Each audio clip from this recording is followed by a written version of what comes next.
My name is Eddie, and I'm an alcoholic. Hi, everybody.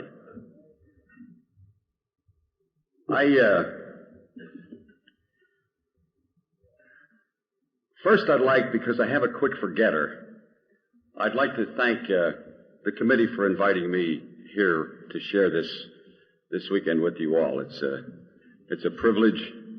I'd like to particularly thank Lou for asking me, and Nat and his wife for the friendship and concern they've shown to me this weekend. I'd like to thank you all for the privilege of renewing old friendships and for the opportunity to make some new ones.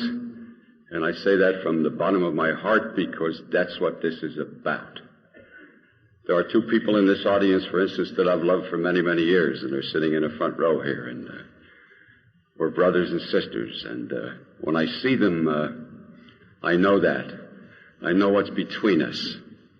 And that's kind of the magic thing that occurs for those of us that have had the chance to sit at the banquet that's prepared here, the spiritual banquet that's prepared for us already when we get to AA. I'm a member of the CIA. That's Catholic, Irish, and alcoholic.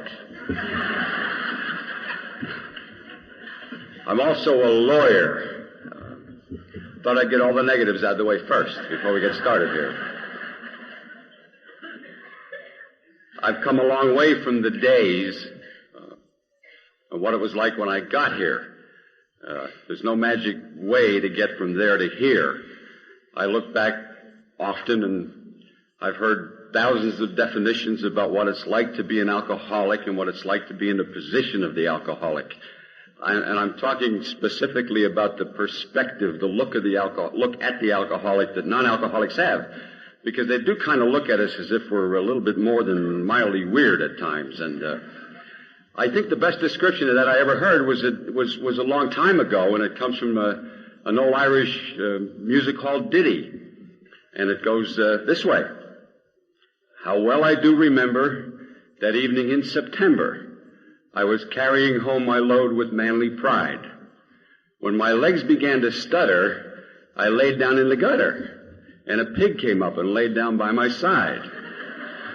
We were singing, "It's Fair Weather," when good friends get together. And a lady passing by was heard to say, "You can't tell a man who boozes by the company he chooses." And the pig got up and slowly walked away.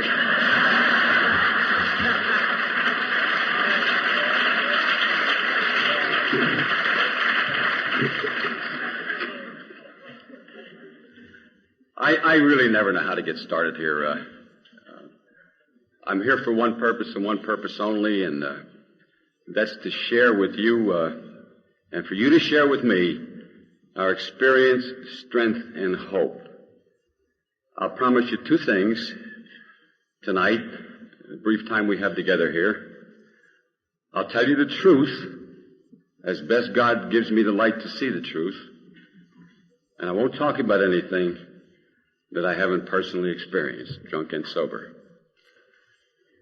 Let me tell you about my last drunk first. On the morning after, the night before of my last drunk, I woke up in a dark room. That was not an unusual situation for me. I would frequently wake up in dark rooms. And I sat on the edge of the bed with my brain operating in slow time. Almost dead stop, but you know the way it is. If somebody put a cigarette in your mouth, you'd have to wait till they told you to light it. It's just not, things weren't moving too well. I was in the Air Force at the time, keeping the world safe for democracy, and I was stationed at McGuire Air Force Base. And I lived in the bachelor officers' quarters. I was flying airplanes for the taxpayer. And I thought, that's where I am. I just had that idea in my head that I was in my room at McGuire Air Force Base.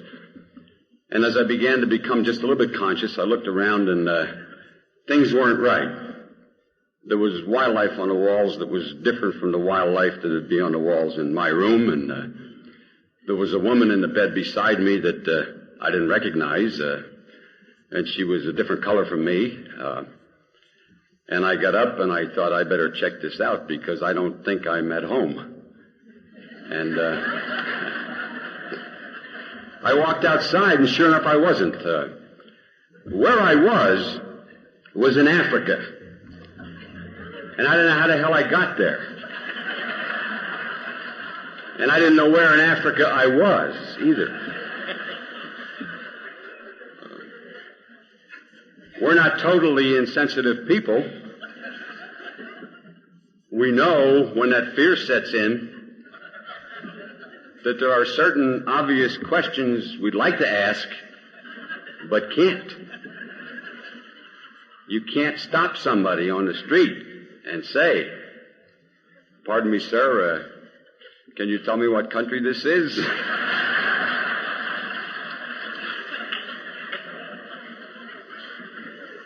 Do you know the date? Approximately?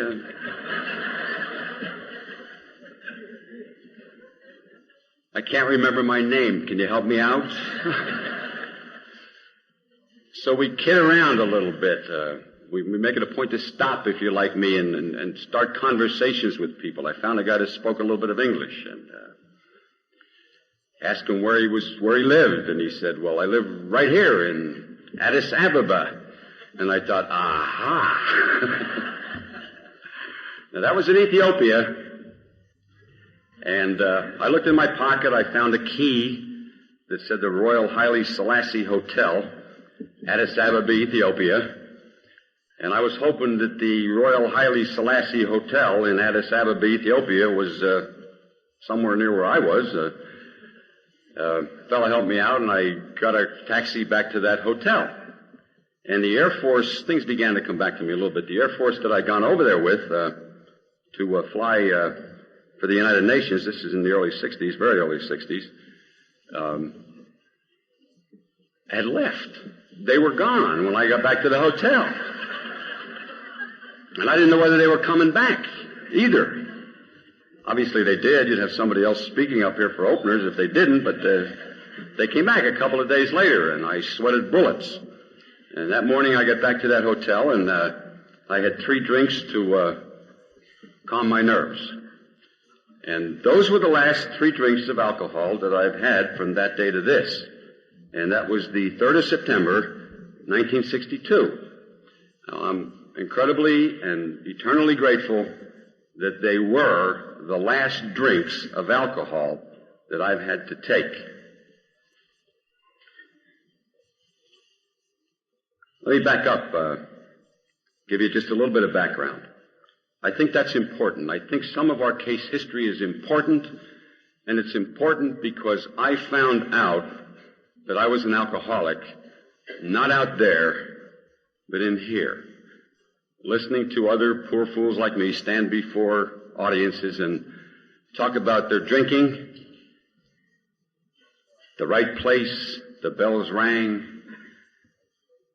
I realized today that our case histories are nothing more than a projection of the symptoms of alcoholism. And if my symptoms are your symptoms, maybe what's wrong with you is called alcoholism. That's the way it worked for me. That's how I found out I was an alcoholic. Because I came to this fellowship fully convinced that I wasn't. One, I was too young. I was 28 years old. Now, that's not very young today, but believe me, 30 years ago, 29 years ago, that was young. I would listen to people who were 50 and 60 years old, and they'd talk about drinking for 30 and 40 years, round the clock, never drew a sober breath. I could still add and subtract, and I'd think I'd be glad to quit when I get as old as you, But I love those neon signs, and I have some more years to go, and when the time comes, I'll quit. But in the meantime, I can't be an alcoholic because I'm too young. Far more insidious, and I know there's at least one person in this room who has gone through this or is going through this. I was convinced I was not an alcoholic for another reason, and that reason was more insidious and more deadly. I was convinced I wasn't an alcoholic because everybody knows that an alcoholic's basic problem is booze, and my problems were deeper.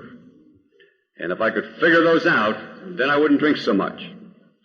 I've been around AA just long enough to tell you that all those other problems are called alcoholism, and I don't separate them out from the personality.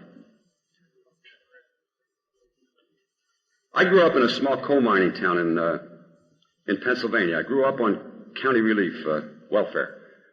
My dad was a black lung coal miner, totally disabled, and there was a lot of kids in our family, and he couldn't work any longer, and we grew up on welfare.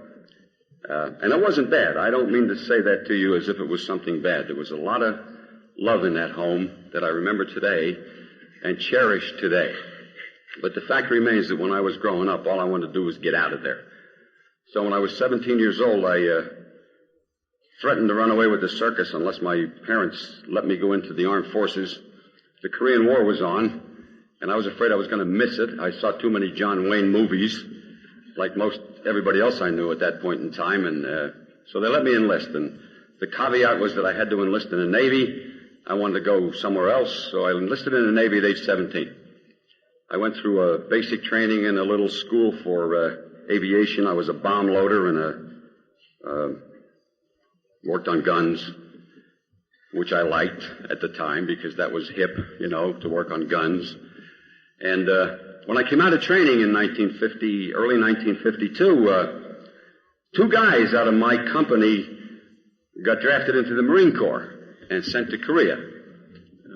Korean conflict was on. Myself and another idiot, we went to Korea. And all I can tell you about that experience was that I spent a year over there with the Marine Corps. I was cold in the winter, hot in the summer, and scared to death most of the time, and just wanted to get back. And I did come back and was stationed in Corpus Christi, Texas.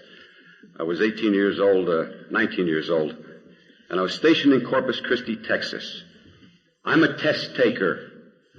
I can take tests like nobody else in the world I know. It's a significant fact in my life. It's not a virtue, it's just a fact and a factor. I was a second-class petty officer at the time, and I was stationed at this field at age 19 in Texas, in Corpus Christi. Now, I look back and put myself back at that place and that time, because from the perspective of the now time, the symptoms of alcoholism, as I understand them to be today, began to appear in my life back there. Now, they appeared in my life probably the same way they appeared in your life. It doesn't happen overnight. I was a kid. I was a punk. I loved those neon signs. I thought there was nothing better to do than to go out on a Friday night and sit in the gin mill with the rest of the guys, brag about all the women we chased, never told each other we never caught any, we just bragged about it, get drunk, go back to the base, get up Saturday morning, be a little bit sick. I played a lot of sports. I had a good, healthy body at the time. Who cared? It was so good on Friday nights that I began to do it on Saturday nights and then began to do it on Sunday nights as long as I had the money. And I can remember the first time I showed up for work late on a Monday. I fell asleep in a cotton field on the way back to the base and woke up about noon with a gorgeous white uniform on and ran down to the hangar where I worked to see the chief petty officer, who was like a father figure, to explain to him that I didn't mean to do this, that I really meant to be there. And he kind of laughed and patted me on the behind and said, go take a shower. Ho, ho, ho, all good sailors do that. About the 15th time that I did that, he didn't say ho, ho, ho anymore. I've been around AA a while, and it seems to me, and you've heard the stories and you've had your own life experiences, it seems to me that a low-grade idiot wearing a tight hat could experience half of what we experience and decide something is wrong. You would think moderately intelligent human beings that have the same capacity. And I look back and I think, how did we ever do the things we did and not realize early something's wrong? Well, I look back to that time in Corpus Christi, Texas, and my relationship with that chief petty officer, who was a father figure almost to me. And I know exactly how I was able to go on and ignore what was obvious to a fool. And it happened to me this way. One day, when he was getting on my back for what I was doing wrong, like magic, I don't know how it happened, but it was absolutely magical. One day when he was on my back for what I was doing wrong, I concluded that it was his fault. Now, if you can do that, you can take this disease places. If you can blame others for what you do wrong, you can really go places with booze and other things. If you do one more thing that I did, you can get into orbit with it. And the other thing is, get quickly to the place where the only voice you listen to is the voice of the idiot that lives in your head. And I did that. And that idiot that lived in my head made suggestions to me that I carried out. I did things that got their attention. If you come in the middle of the night with a belly full of booze and you sleep on the top bunk and you don't get out to go to the bathroom and it leaks through on the guy below, you get his attention. If you never wash your clothes and they hang in a bag at the foot of your bunk and you see these other guys go by and they get that green look on their face from the odor that's coming from your laundry bag, you get their attention. If you're the guy that starts the fight and can't finish it and everybody else gets a fat lip, they don't want too much to do with you. If you're like me and you always suspected that they were SOBs and they isolate you, it confirms the suspicion. You drink alone and talk to the voice. And the voice will take you places if the voice of yours is like the voice of mine. One day I was walking down the streets of Corpus Christi all by myself about 3 o'clock in the morning. Saw this woman's wash on the line. Men's clothes, women's clothes, pants, brasiers, slip shirts, you name it, they were there. And the voice said, "Why don't you take them?" And I said, "Good idea." So I took them all. 40 or 50 pounds of clothing, and then I put them all on. Men's clothes, women's clothes, everything on. I was walking down the street with my arms stuck out like a ruptured crow, and if you do that, you're going to draw a cop. And if you're like me, the cop will stop you and say, "What are you doing?" That's 35 years ago, and I still haven't thought of an intelligent answer to that question. I don't know what I was doing.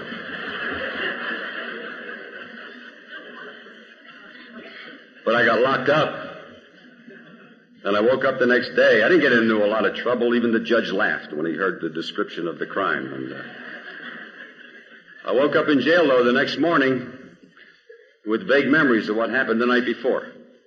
I looked over in the corner, and there was a pile of clothes there.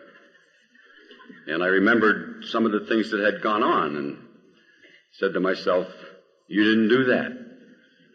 And the voice said, "Oh, yeah, you did." You know, I knew something then. I knew that I had to go back to that base, that the guys that I lived with, that I didn't get along with, were going to find out, not that I was in jail, but why I was in jail. And I couldn't stand it. So to make it easier to bear the pain and the shame that comes from that sort of behavior, I took another drink of alcohol. I was already an alcoholic. I knew nothing about alcoholism, but I was already an alcoholic.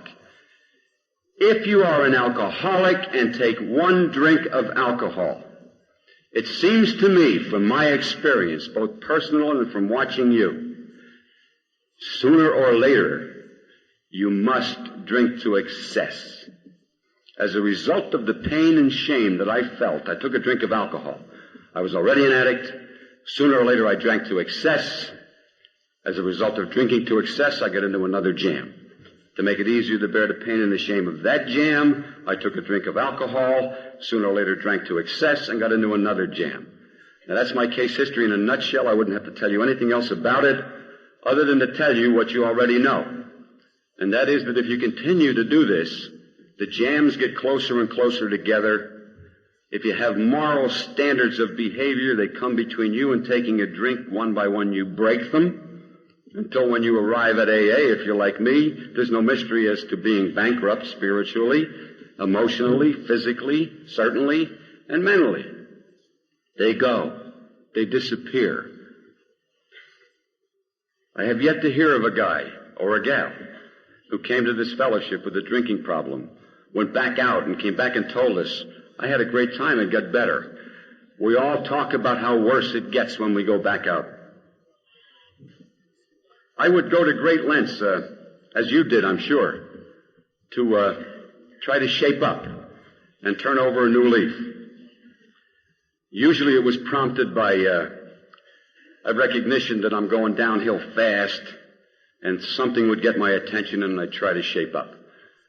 One day during one of these shape-up periods, I saw a notice on the bulletin board and it said, fleet-wide competition for appointments to Annapolis, the Naval Academy. And I saw that thing. They were giving out 20 appointments to the enlisted ranks in the Navy and Marine Corps that year. This was 1953. And I thought, that's for me. I'm going to take those tests. And I took them. And I passed them all. And I got one of those appointments to Annapolis. And I wasn't surprised. I thought, this is the way life should go. They've discovered my genius. I'll go to that Naval Academy. I'll go right through it. There's no question about that. And, the dream time kind of conversations we have with ourselves. Sooner or later, I'll graduate. I'll be an ensign. Somewhere down the line, I'll be an admiral. I'll get a battleship. And I'll get those SOBs that have been getting me. That was the plan. And all I had to do was kind of stay straight till the following spring and report to the Preparatory Academy, and I would have been on my way. But I had another encounter with the booze in December of that year and had another conversation with the voice. I was out drinking by myself in a gin mill that was 5 or 6 miles from the base, and I came out of that gin mill stone drunk, ready to walk back to the base. The little voice in my head said, why don't you just get a car? I said, good idea. So I ran around the parking lot and found a car with keys in the car. And I took that car, not knowing how to drive a car and never having had a driver's license. And this was in 1953, and it was an old straight stick auto that I managed to get started and get in first gear. But I didn't know how to get it from first to second. And if you're going down the road in first gear at about 20 miles an hour, that car sounds like it's going to take off and get airborne. And if you do that, you most certainly will draw a cop. And I did. And they came up right behind me with the bubblegum machine flashing. All alcoholics are geniuses, no exceptions. I'm no exception. Those cops pulled up behind me, and I pulled that car over that I was driving and slid over to the passenger side, just as cool as could be.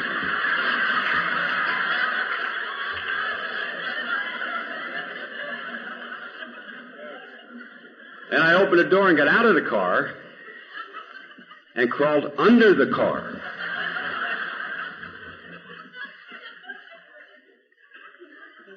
To hide from the police.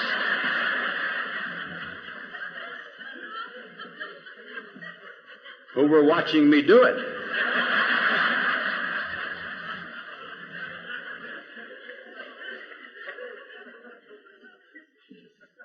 And they sat down on the curb with their flashlight and waited for me to come out.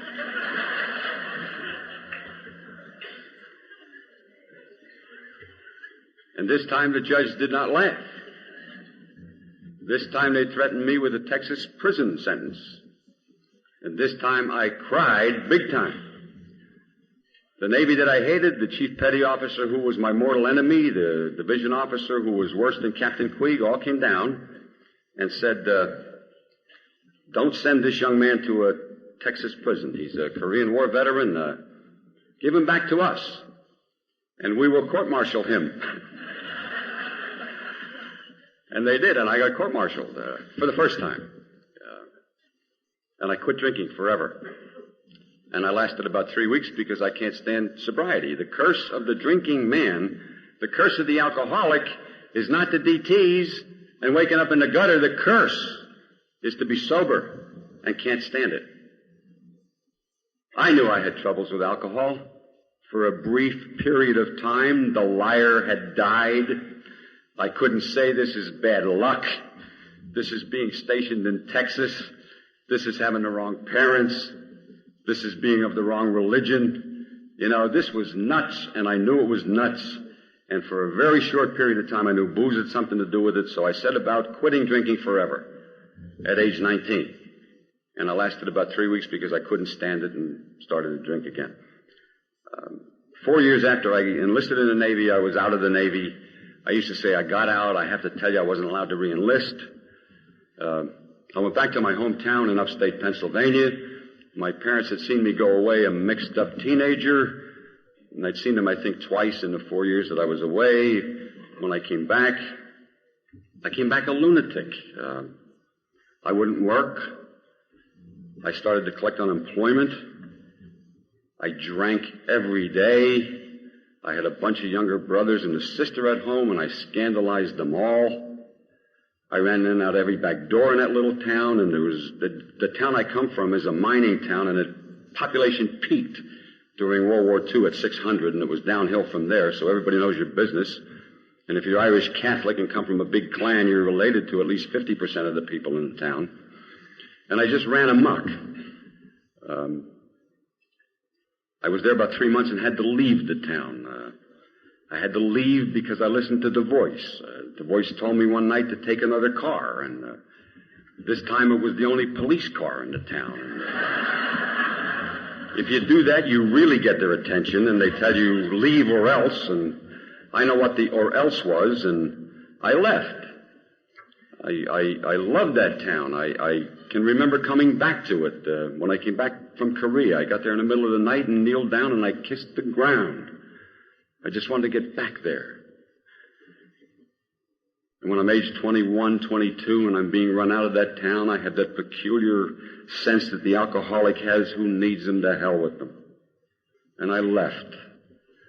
And I went to New Jersey and got a job spraying automobiles in an automobile factory. And I lasted a month or two and got fired because I didn't show up enough because of drinking. I went down to Philadelphia and got a job in a machine shop and got fired from that because I didn't show up often enough. I went to Baltimore, Maryland, and got a job pumping gas and got fired from pumping gas and was working my way up in the world. I tended bar and got fired because I drank too much. I finally got a job cooking in a White Tower hamburger joint, you know, where they cook these little quarter hamburgers, and fell asleep in the chili one night, and they fired me for that, too. And you know, who needed them? I just kind of got lost in America. I went down to Washington, D.C., and just got lost in America. Got myself a job working for an airline. I was going to do things with my life. Alcoholics are always going to do things with their life. But later, not now, next week. Next semester, I'm going to register for college and use my GI Bill. But in the meantime, I'll have a drink. And 5 or 6 semesters goes by, and I don't do anything. Next payday, I'm going to save some money and buy some decent clothes. But in the meantime, I'll have a drink. And, of course, I never buy any decent clothes. One of these days, I'm going to put some money aside and clean myself up and get a nice date with a nice blonde-headed girl. And meantime, I think I'll have a drink. And I never had any dates. Time just goes by. Years go by, and nothing happens. You just get kind of, if you're like me, seedy and weird. You just get real weird and seedy and kind of live in the land of Oz and experiment with other funny chemicals that come along and go back to drinking what does the job. I got to where my favorite drink was Muscatel wine. I was in my early 20s, and I liked Muscatel wine. And on payday, I'd get cheap gin and spark the Muscatel wine. And you can go places with that, I'm telling you. You can lay flat in the gutter, for instance, flat out, and puke straight up in the air. And if you're under 25, as I was, you can probably just duck a little bit when it comes back down. I would guess if you're older, you'd have to get by with blinking your eyes.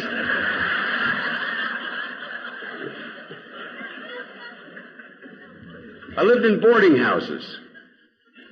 I was always going to move out of boarding houses and rooming houses, but I never got to it. So I'd stay in one until they threw me out and then go to another one. People would get picked up for drunk driving. I would get picked up for drunk walking.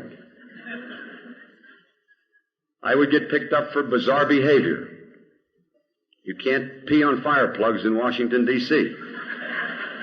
And when the cop comes, tell him, well, dogs do it, and I'm as good as a dog. They don't want to listen to that. They'll put you away. Every once in a while, I'd insist on my rights, and I'd get them right across the face. And I got to where I hated the cops, and I would do things to try to get even with the cops. Usually at 2 or 3 o'clock in the morning when the ingenious thoughts would come as how to get even. I used to turn in false fire alarms and then hide and watch the cops come and the firemen come and laugh. One night I turned in a false fire alarm right across the street from the boarding house where I lived and ran around a corner and climbed a tree to watch the cops come. And they did. And it was January. There wasn't a leaf on that tree.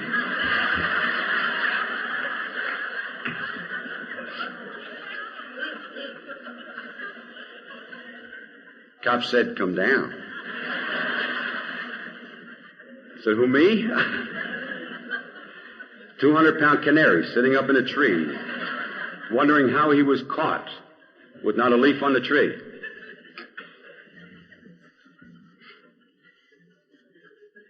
I was working for an airline and was fixing airplanes. God pity them. And I got fired from that job, too. I would go to great lengths to get to work on time because I could never get to work on time for a full week. One morning I was out all night drinking, and I thought, I'm going to get to work today no matter what. Now, keep in mind that at this time my wardrobe was coveralls.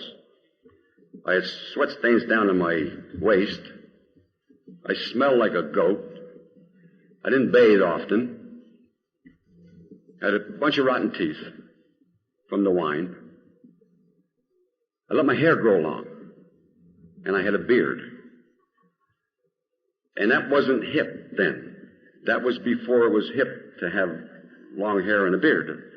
I was hip before I knew it was hip to be hip, if you know what I mean. And one day I went into work and was just not going to be late.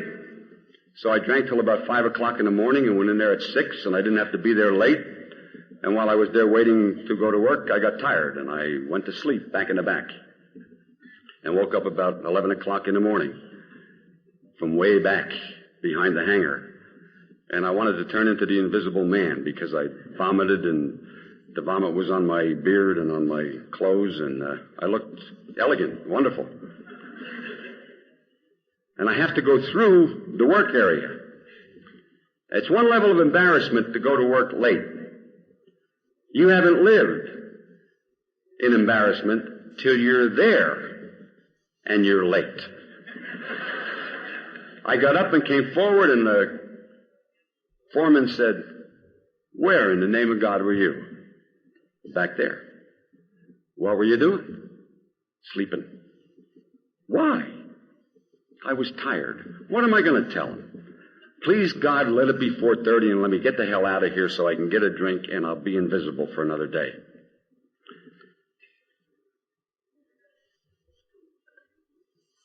How do we explain these people that come into AA who looked like I looked, who smelled like I smelled, who acted like I acted, and want to convince you they were a great lover? How do you square that? I'm amazed at that. I'm absolutely amazed at that. In those 3 years I was down in Washington, D.C., I never had a date. Maybe I had a couple of dates, but they were coyote dates. And you know what they are, right? For those of you that don't, that's where if you wake up in the morning and it's sleeping on your arm, you'd rather chew your arm off than wake it up. accidental encounters of the fifth kind. That's what kind of a lover we were. One day I got fired. Union couldn't keep my job. I'd been laid off without pay. I don't know how many times. Finally, they said, "That's it. You're fired."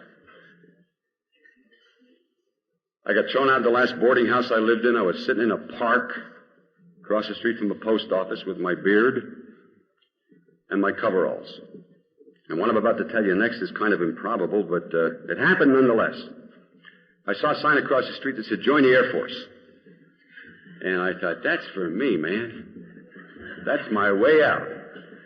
So I went bopping over to see this recruiting sergeant with my beard and long hair and rotten teeth and half drunk in the morning. Told him I wanted to enlist in the Air Force.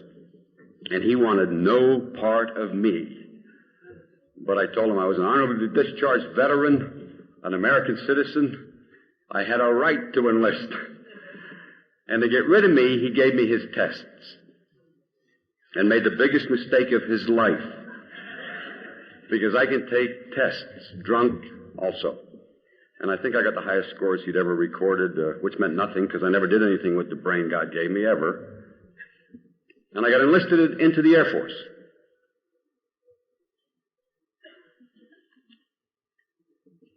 Got a place to sleep. Got my hair cut, got a shave, got my teeth fixed. Got sober by accident. Was in about 3 months, and I got called into the personnel office. And they said, as a result of the scores you scored on these exams, we want to give you some more exams.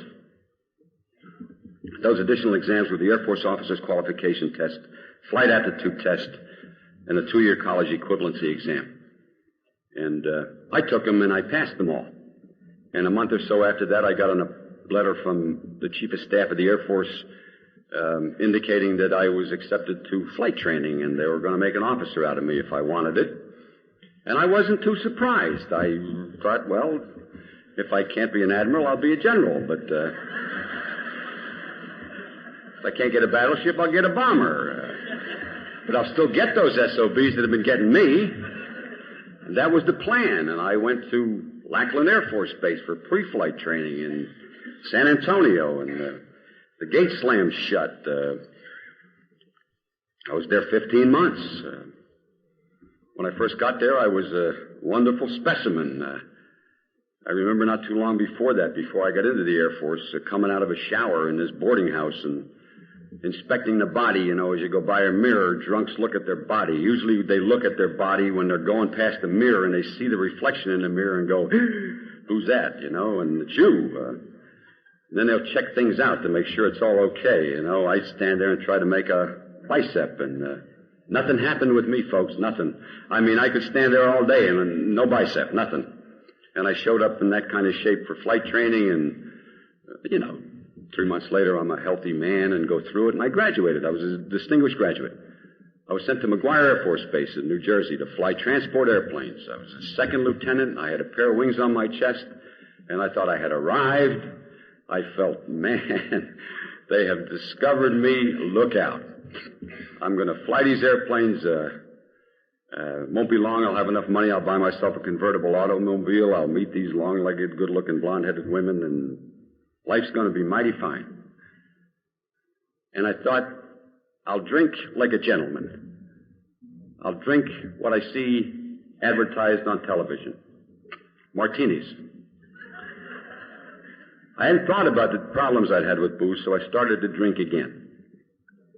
Now, I was a distinguished graduate out of flight training and was welcomed aboard this squadron.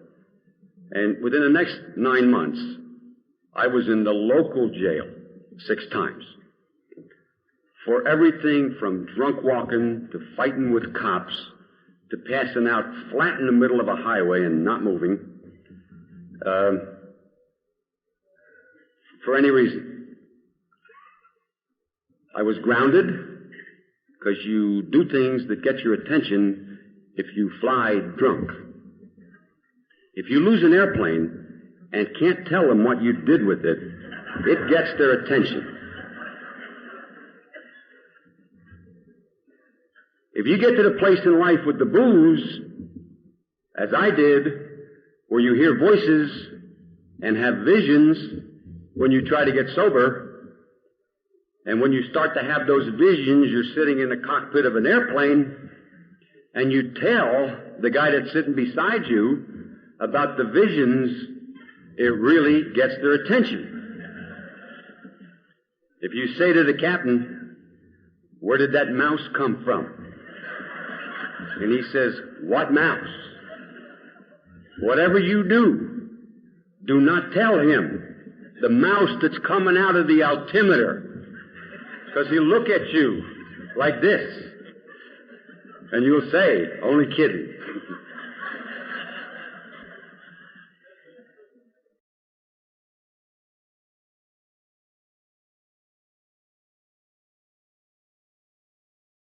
Almost bled to death. I ruptured a varicosity in my throat and wouldn't go to the doctor, so I just vomited a lot of blood and passed out in my own blood.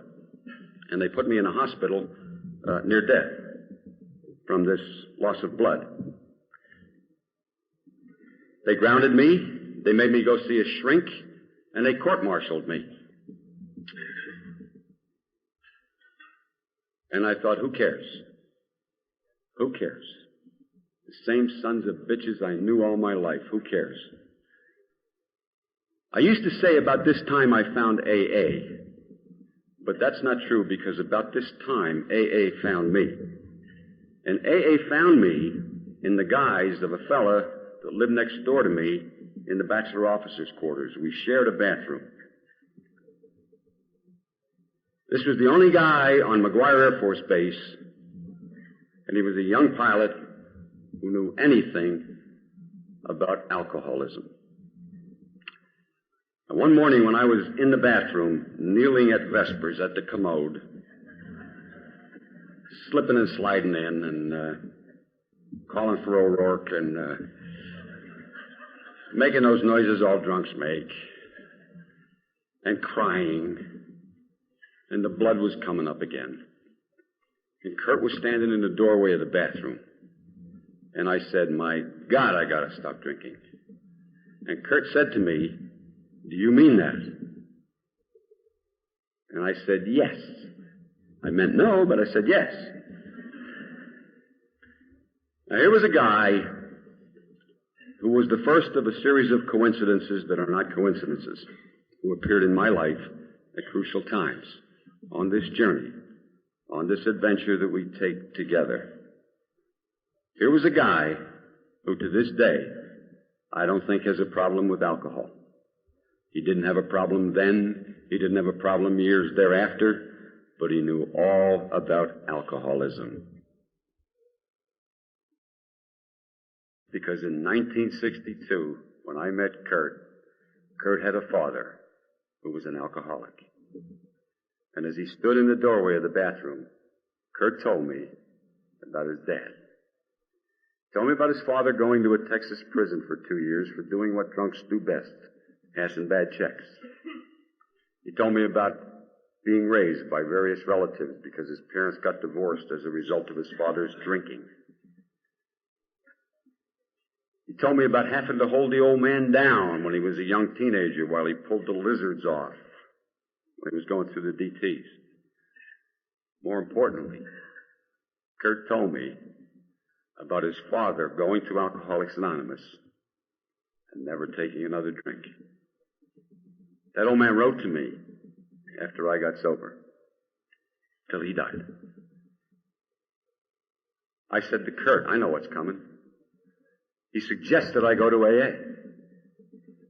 Kind of indignantly, I said to him, "Do you think I'm an alcoholic?" And I'll give you his response verbatim. He did what you did. He kind of laughed. And he said, "I don't know, Ed, but they'll never turn you down."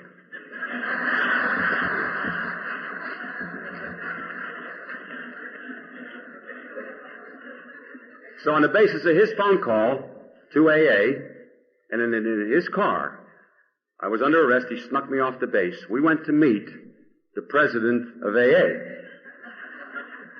And he was going to meet us in the Salvation Army building, which is right outside the gate. I didn't want any part of that deal because I have a reputation to take care of, and I don't want to be seen going into a Salvation Army building. A couple of months before that, I fell asleep in an officer's car in the parking lot of the officers' club and puked and leaned in the puke and froze to the door, and I was worried about losing my reputation, so it makes sense to a drunk. I had a fat lip and a black eye, which was my usual disguise. We go to the Salvation Army building to meet Joe, who is the president of AA. Kurt's behind me, and he's bigger. I got the shakes, and I got a fat lip and a black eye.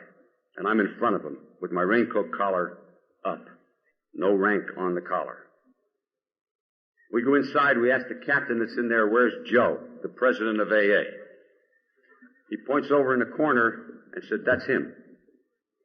Now, I see this guy over in the corner, and I don't want any part of this deal because I know who he is sitting over there.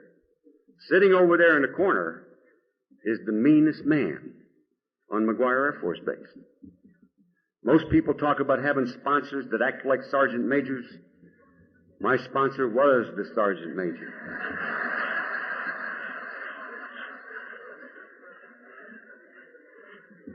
I can't get out. So Kurt pushes me over. Then he gets out.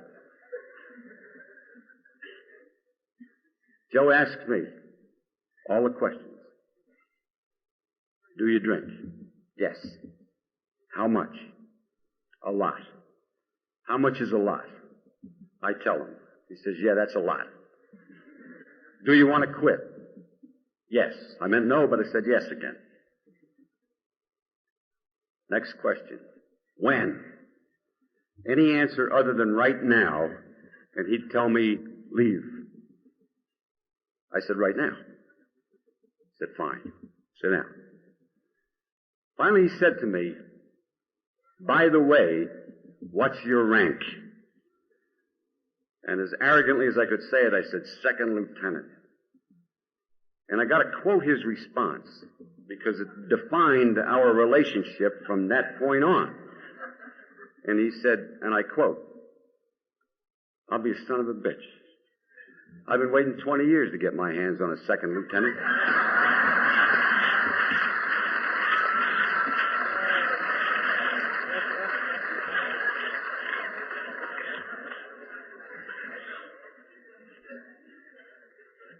And he did get his hands on a second lieutenant. I got drunk about 4 times the first 6 months I was in AA, always for a weekend, except for that last drunk which I described to you, where I went on maneuvers in Africa. And one day I just didn't take a drink of alcohol. And that was the 3rd of September, 1962. Nothing special happened. I just didn't take a drink of alcohol that day. The next day came along and I didn't take another drink of alcohol. A month goes by and I didn't take a drink of alcohol. Joe had a bunch of buddies in AA. They were all senior sergeants. And they'd trot their junior officer out like a prize pig, take him to meetings and yank me by the chain, say a few words. I'd say my name, that's enough. Go sit in the corner. Supercargo, shut up.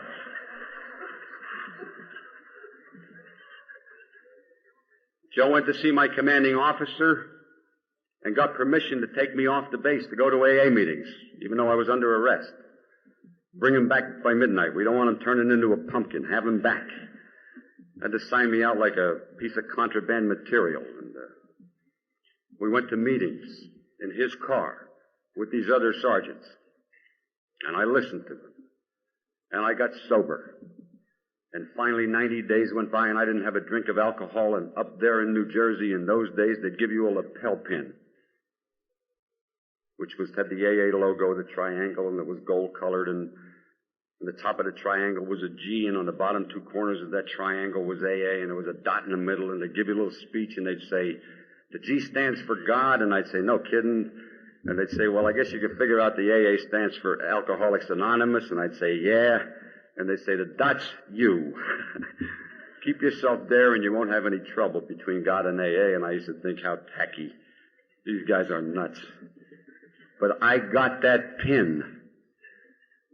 I'd been in the Air Force and in the military a total of 11 years at that point in time, and I never got a good conduct medal, ever. And here I am 90 days sober and I got a decoration, and I'm not going to give it up. So I stayed sober. I went to meetings. I stayed sober on momentum.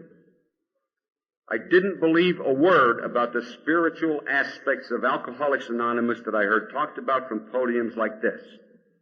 The steps to me were absolutely not applicable. I have to tell you that. They were not applicable to me because I was an atheist. And if you're an atheist, then you don't have to worry about these steps. Now, I'm telling you the truth, I was an honest-to-God atheist at the time. No pun intended, I just was. It wasn't something I chose to be. It just happened to be the way it was. It was not even a subject that interested me. Somewhere at about age 13 or 14, I decided that everything my parents had told me was a fake, and I never worried about that aspect of it from that day on. I just didn't worry about it. I tell you the truth when I say that. There was no conscience about it, no nothing. It just wasn't there. I don't believe in ghosts. I'm going on my merry way. I would get embarrassed by God references made by these people that I began to respect, the sergeants. But I never said anything to them. I just went. I stayed sober on chasing women because I started to look good and I had money in my pocket. I bought a convertible automobile. I took a lot of vacations. I went to a lot of meetings. If you don't drink and you fly airplanes fairly well, they look at you in a new light and they begin to think this might be a good guy to have around. When I don't drink, I work hard. And things began to clear up all by themselves. I used to say people get a little bit honest when they get to AA, but what we do is we just stop telling the lies nobody will believe. If you're sober. I remember one time I showed up for a flight and I had 2 black eyes, see? 2 black eyes. I'd been out on maneuvers and I got into an argument and I lost the argument. I had 2 black eyes. And this major that I was flying with, I was in trouble with anyway. And he said to me, "What the hell happened to you?" And before I could think, I said, "I went to a hockey game and got hit with a hockey puck." It was the middle of the summer. There wasn't a hockey game for 6 months. You know the lie that's out of your mouth and you can't get it back? And you got to live with it. You know that there's not a soul alive believed it. Well, you stop telling those lies when you stop drinking, but forget the rest of it. Don't spread the truth around too carelessly. Save it for emergencies.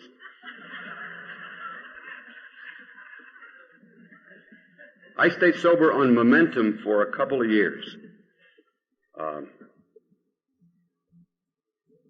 And I probably still would, had it not been for the fact that I have the kind of personality that saved my life. I had the kind of a personality that was subject to the wrong day syndrome. Okay? If you're not drinking and going to meetings and you're like me, everything's cool except on the wrong day. On the wrong day, if I walk into the air operations office stone cold sober and 2 guys are standing in the corner talking on the wrong day, if they shut up when I walk in the door, they are talking about me. Now, if you give me 12 hours to think about it, I could tell you exactly what they said, even though I hadn't heard a word. If you let me brood on it on the wrong day for 24 or 36 hours, it's time to kill them because of what they said about me. It's time to put a hand grenade in their desk and tie a string to the pin so that when they open the desk drawer, it will explode and they'll die because of what they said about me, even though I hadn't heard a word. On the wrong day, if I go to a supermarket and the cashier makes a mistake and he doesn't want to listen to my argument about the mistake, then it's time to go over the counter at him and have a fight and then run when they call the cops. On the wrong day, if a teenager cuts me off in my new car, it's time to go cut him off and leap out of that car with a tire iron and break his windshield because he deserves it on the wrong day. And then write him a letter later on anonymously to send him some money for breaking his windshield, see, because you ran away when the cops were called on the wrong day. My sponsor had been urging me to do some things, and I was dodging him. My last wrong day came when I was sober about 3 years, 2.5 to 3 years. When I had a wrong day and went to an AA meeting, my group. And my best friend in the group came up to me and said, well, let me tell you, the best friend I had in the group was another younger guy. And we pal around together. But somebody sicker than me said, he's talking about you. And it was the wrong day to tell me that because I knew exactly what he said, even though I hadn't heard a word. You know, it was the wrong day. So I brooded on that, and I got to the meeting. And my friend came up to me and said, hey, hi, how you doing? And I smacked him in the mouth. And he smacked me in the mouth. And we rolled around on the floor at our group meeting, setting a good example for the newcomer. And I did what all good drunks do. I went out and sat beside a tree and started to cry. And was going to get drunk again. I went to see my sponsor and told him I was going to get drunk. And he said to me, yes, you are. Do you want to? And I told him the truth. I said, no, I don't. I didn't want to get drunk more than anything in the world. I did not want to get drunk. You can be all screwed up. You can be a nutcase. You can be an egomaniac.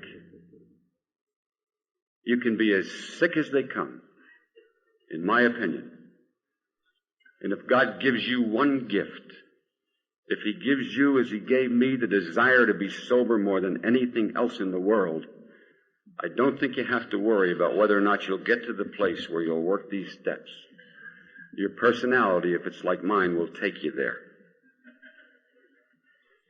And I thank my God that I wanted to stay sober that day.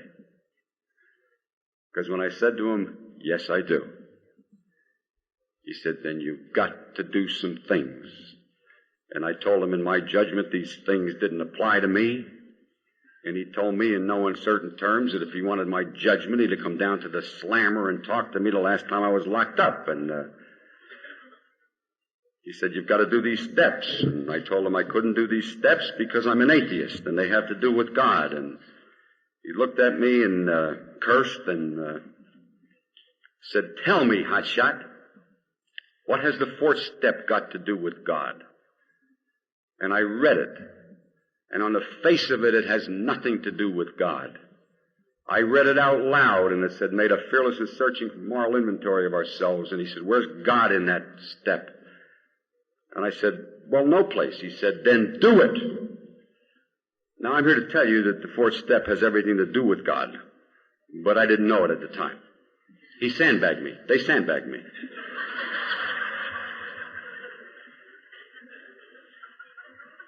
So I got serious, and I said to him, a wonderful word. I said, okay. I don't know how to do this. Tell me how to do it. And he pointed me to the pages 66 through 72 of the big book right around there. I won't quote the pages because I don't know numbers. And it tells you how to do a fourth-step inventory. Tells you to start by listing the names of the people you hate and why. I've learned more from listing the names of the people I hate and why than from any other source. Pointed me to the 12 and 12. Talked about the cardinal sins as a guide. Talked about writing a little bit of a case history. And finally he said to me, why don't you just start with the worst thing you ever did? And I knew what that was. And I've got to tell you about it because it's as much a part of alcoholism as puking on my shoes. And I don't want to tell you about it because it stuck like a fishbone in my throat when I remembered it. The worst thing I ever did in my life, I did to my father. My father was a good old man, an Irish man, and I was his oldest son. And when I was being run out of my hometown, he was on his deathbed. He was as tall as I am and weighed about 100 pounds at that time. And with the peculiar logic that goes with this disease and this evil that's in us, it seemed to me that what was wrong with me was his fault. So I told that dying old man that it was his fault. That the worst thing that ever happened to me was to have him for a father. That if I ever saw him alive again, it would be too soon. And I walked out of that house, and I never did see him alive again. And I had to write that down. And that's the worst thing that I ever did in my life. And I wish I hadn't. I wish I could take back 5 minutes of my life, but I can't. I never told that man while he was alive that I loved him. And I did, and I wish I had. And if you love somebody, tell them today. Don't wait till they're dead. So I wrote that down. And I wrote down every other rotten thing I'd ever done, and made the list of the names, and did what else is suggested with respect to the fourth step. And I went to see a priest, not because I believed in God, but because I knew priests couldn't squeal. And got in line in the confessional without warning, and went in to see the priest in the confessional, and wanted 3 hours of his time with 55 people behind me. And it didn't work too well. He said, yeah, how many times? Yeah, say 3 Our Fathers, Hail Mary. Yeah, a good man. He was a good man. He said, if you want to talk to me, make an appointment. Come back. Well, that didn't work too well, so I went to see my sponsor, and I told him what I just told you, and I told him everything else that I could remember that I had written down. And I did not look in his eye. And when I got all done, he crossed and uncrossed his legs a few times, and he listened to me, and then he said, is that all? I'd made the confession of the century, and all the man said was, is that all? Now, I did those 2 steps as best I could. 26 years ago. I did them as honestly and as best as I could. I've done them again, more thoroughly. But I did a good job then. I did a good job. Nothing was hidden. For the first time in my entire life, I felt like a member of the human race. I found out I didn't commit any original sins. I found out that I could let another man that I respected above all others know who I was, still have his love and respect. And I didn't know that till I told him about me.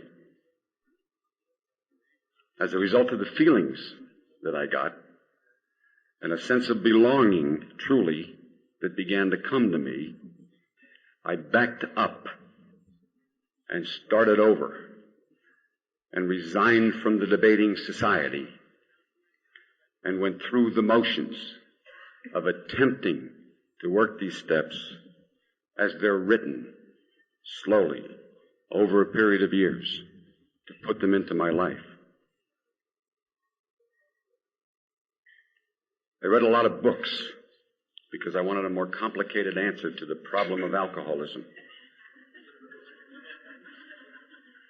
And there ain't but 1 or 2 that ever supplemented the big book. One of them, funny enough, is mentioned in the big book. And that's Varieties of Religious Experience by William James. And that's tough to read because it's a series of lectures he gave at Oxford University 100 years ago. But it's worth the trouble because James says that there's a principle that works when all others fail. I had a terrible time getting rid of the mind so that I could seek God with the soul. James suggests that there is a way to do this that works when all others fail.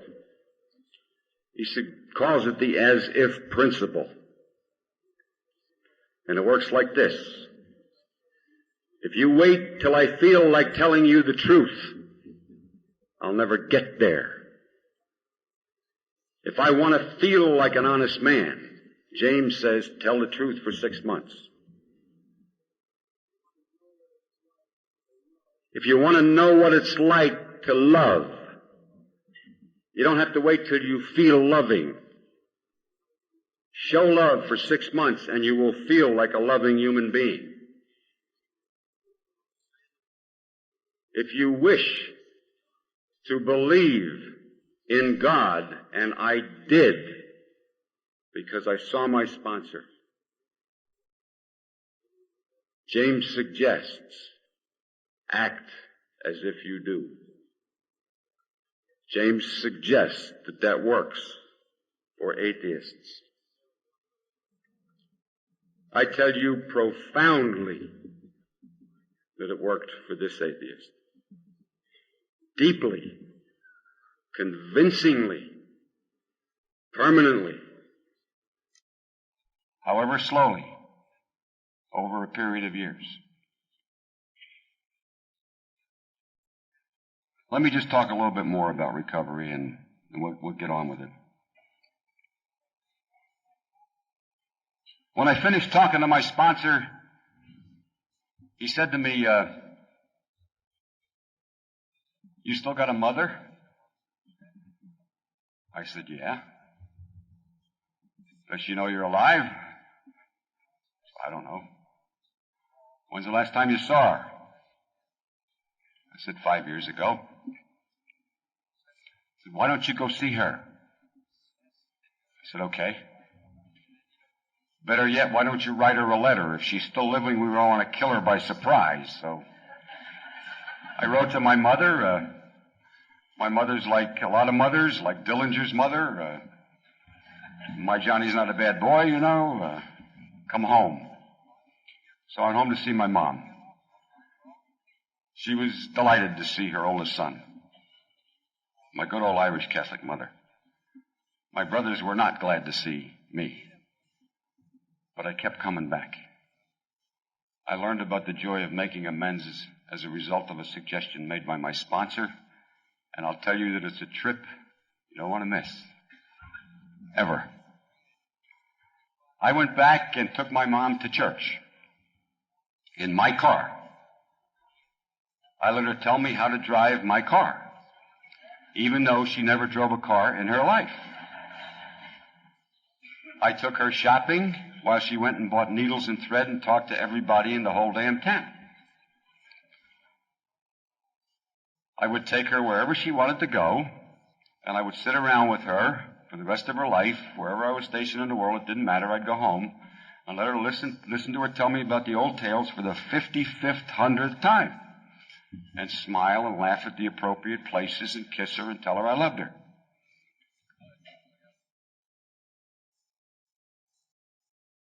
I was sober 10 years when my mom died, and I was with her when she died. And I consider that to be a direct gift from God to me. I had always had that thing about my father stuck in my throat, even though life had changed dramatically. And as fate would have it, when she got sick very suddenly. She was an old woman, and she had a stroke. And I happened to be home on leave with her when she had the stroke. The only one there. And she went to the hospital. My brothers and my sister came home. They had to go back because they had families and a job. I had to leave. And I stayed in the hospital with her and got the chance to feed her 3 times a day. She couldn't talk. So I'd go over and feed her breakfast and lunch and dinner and massage the food out of her cheeks and tell her I loved her and held her hand. And that's the best thing I ever did in my life. And I was with my mom when she had a second stroke shortly thereafter, and she died. And I consider that a direct gift from God as I understand God to be to me. And I'm forever grateful for that gift and that memory that erases sometimes the guilt and the remorse that I sometimes feel in the middle of the night when I remember things that I wish I hadn't done. I know I'm forgiven and I know I'm pardoned. But sorrow and regret don't hurt us as long as we know there's redemption too. I've been a member of AA groups all over the world. I stayed in the Air Force. I stayed sober in Vietnam. I was a rocket to stardom once I didn't drink. I was ultimately commander of the Apollo Recovery Center when Neil Armstrong was walking on the moon. I was the man down below waiting to pick him up. Passed over a second lieutenant who was a 2-year below the zone major at the time. I never had trouble making a living. There's a big difference between making a living and learning how to live, and what I'm talking about tonight is learning how to live. I was promoted to lieutenant colonel. I was on the promotion list to lieutenant colonel in the Air Force. I was a commanding officer several times. I belonged to AA groups all over the world. I was 42 years old when I got this promotion list. I had, long before that, found a relationship with God as I understand God to be, and I found that relationship back where I left it, back in my own faith, slowly, but going back there. T.S. Eliot, the poet, says about us such true words.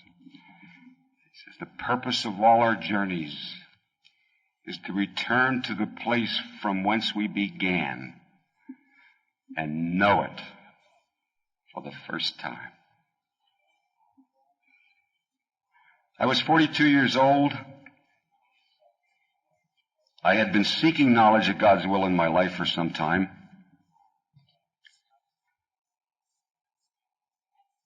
And an inner voice in here, not the one that lived in my head, began to tell me that what I was supposed to do with my life was get out of the Air Force, go to college, then go to law school, become a lawyer, learn to be a trial attorney, and represent people who can't afford to represent themselves. And when it got too uncomfortable not to do it, I got out. I went to college.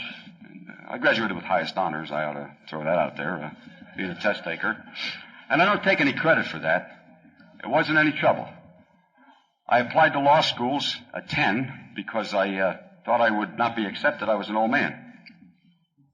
And was accepted by 10 law schools. And I started law school at age 45 and put one foot in front of the other, and I was graduated with honors. Took 2 bar exams. Why take one when you can take 2? Pennsylvania and New Jersey at the same time, one right after the other, and passed them both. I walked into the public defender's office in Trenton, New Jersey, and informed this little Jewish guy that was the boss, who almost fainted, that I was exactly what he was looking for. He didn't know me from a cake of soap, but I told him that it was my destiny to be a great trial attorney here, and he needed to hire me, and he was so chagrined he did. And that's what I did for a living, and that's what I do for a living, and I do it well, and that's all I'll say about it.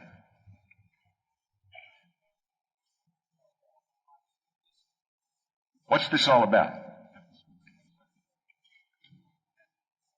What is AA? What does it mean to me? What am I talking to you about? I'm talking to you about a journey. I'm talking to you about a gift that comes to us unearned. Unearned. There are far more worthy people than we are still suffering out there sometimes. And I don't know why I got the gift to come back to my second AA meeting and to be open enough to listen long enough to have the truth punch its way through, layer upon layer of arrogance and pride and cynicism and atheism. If you consider the nature of that gift, treasure it and keep it with you, you will find, as I have, in attempting to work these steps, and in attempting to do just one thing more, to try as best I can on an ongoing basis to seek my Creator, in spite of my better judgment, to seek my Creator, to seek knowledge of His will for me in my life. I don't have to worry about cosmic decisions. It is revealed to me humbly on a daily basis what I am to do, how I am to serve, how I am to stand here and to be able to look into your eye and tell you that I love you, and that that's miraculous, and that we are one, all of us, brothers and sisters, of God as we understand God to be. And if you're embarrassed by that, so was I. And it's too bad. Because sooner or later I got unembarrassed. And sooner or later I recognized what it means. And one day I was just fortunate enough to know that that's all I really am, is a child of God. And that if I remember that and take direction from God as I understand God to be, to pray regularly, to try to be a little bit humble, to remember that I must serve and not be served, that I'm doing what I'm supposed to do here, and my engines are in sync, and I hum along. When I forget that, it backfires, and I try not to forget it.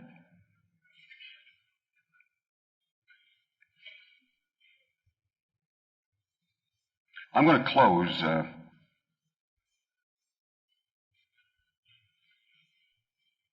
and whenever I close, or whenever I talk, I always remember the guys that gave me the gift. Their faces and their names are here now with me. They're dead. All of them. I'm the last of that gang. I know them to be the keepers of the flame. It's in their footsteps that we walk.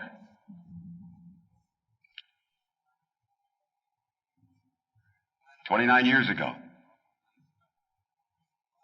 they passed me a message.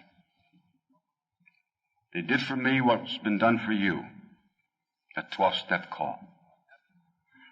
They were wonderful men. They kept the message straight. They passed it to me in good order.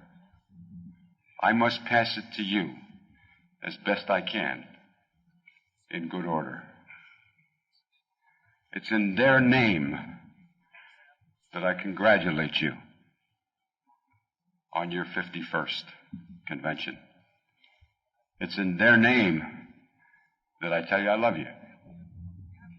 It's in their name that I salute you. Thank you.